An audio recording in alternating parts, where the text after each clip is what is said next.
شرک اور اس کے خطرات۔ آج انشاءاللہ ہم لوگ شرک اور اس کے خطرناکی کے متعلق ہم گفتگو کریں گے، اور اس درس میں انشاءاللہ آپ لوگ یہ چیز سمجھیں گے کہ شرک کے کیا اقسام ہیں، اور اسی طرح شرک سے مراد کیا ہے، اور شرک کی حقیقت قرآن و حدیث کے متعلق انشاءاللہ مطابق آپ کو اس کی دلیل پیش کریں گے، اور کیا شرک اصغر سے یا شرک سے اور شرک اکبر میں کیا فرق ہے، اور اسی طرح ہم شرک کی خطرناکی کا بھی بیان کریں گے۔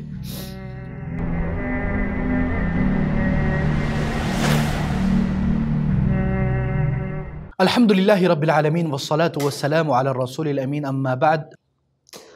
اگر آپ یہ دیکھیں آج کل ہمارے معاشرے میں، چاہے پاک و ہند ہو یا پوری دنیا میں ہو،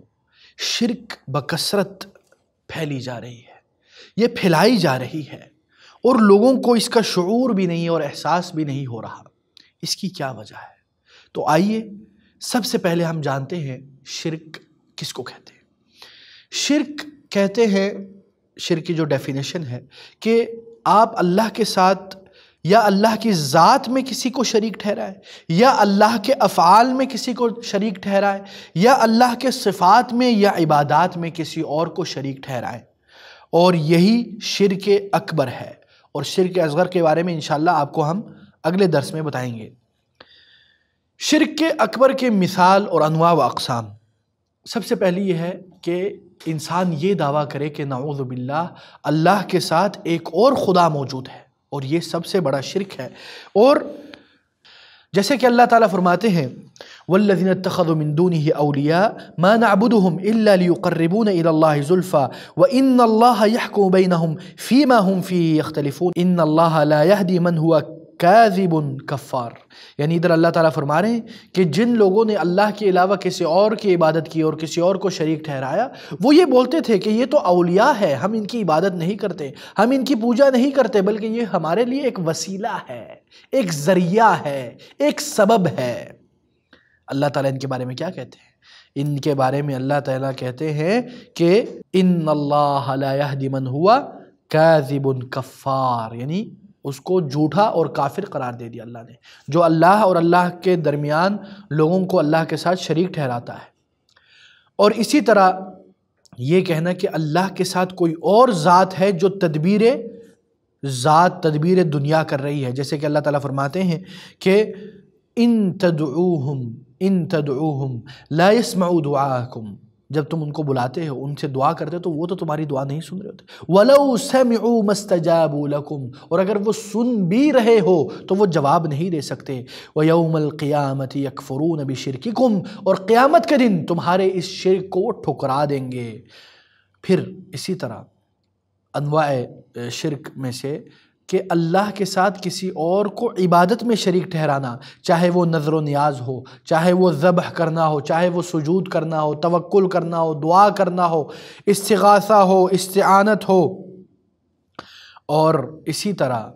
جیسے کہ اللہ تعالیٰ فرماتے ہیں قُلْ إِنَّ صَلَاتِي وَنُسُكِي وَمَحْيَايَ وَمَمَاتِي لِلَّهِ رَبِّ الْعَالَمِينَ، یہ کہہ دیجیے کہ نماز اور اللہ کے لیے میری قربانی اور اللہ کے لیے میرا زندہ رہنا، میرا مرنا، یہ سب کچھ اللہ کے لیے ہے اور کسی کے لیے نہیں ہے۔ اور اسی طرح شرک اکبر میں سے جو اقسام ہیں اس میں سے ایک ہے الالحاد فی الاسماء والصفات، یعنی اللہ کے اسماء اور صفات میں الحاد کرنا۔ مثلا وہ کفار کے بتوں کے جو نام ہیں ان میں سے اللہ کے لیے ایک نام چننا، یا یہ سمجھنا کہ اللہ کے علاوہ اور کوئی غیب جانتا ہے، یا لوگوں کو یا انسانوں کو اللہ کی صفات کے ساتھ تشبیہ کرنا، جیسے کہ اللہ تعالیٰ فرماتے ہیں وَلِلَّهِ الْأَسْمَاءُ الْحُسْنَى فَادْعُوهُ بِهَا وَذَرُوا الَّذِينَ يُلْحِدُونَ فِي أَسْمَائِهِ سَيُجْزَوْنَ مَا كَانُوا يَعْمَلُونَ۔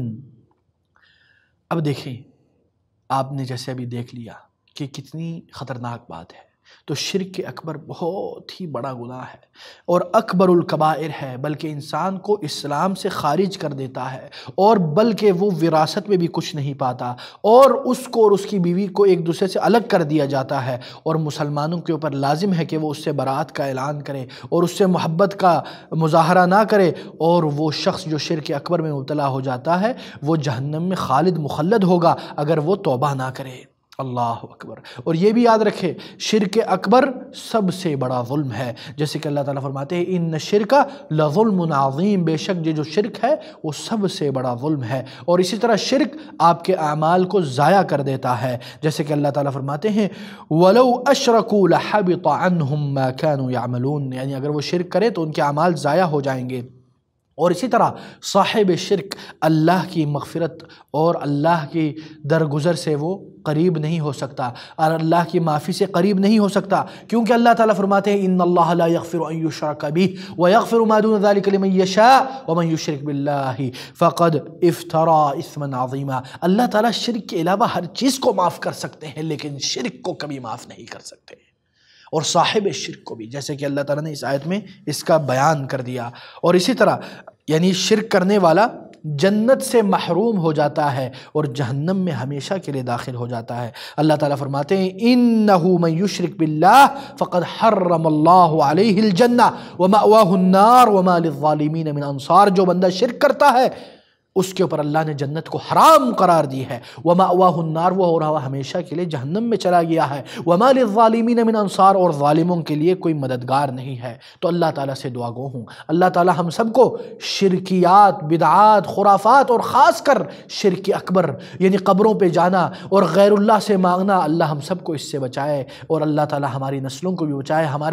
ہمارے ملک والے پاک و ہند میں جتنے لوگ ہیں یا اللہ ان کو شرک سے بچا، یا اللہ ان کو شرک سے دور کر دے۔ وآخر دعوانا ان الحمد للہ رب العالمین، وصلی اللہ وسلم علی نبینا محمد، والسلام علیکم ورحمۃ اللہ وبرکاتہ۔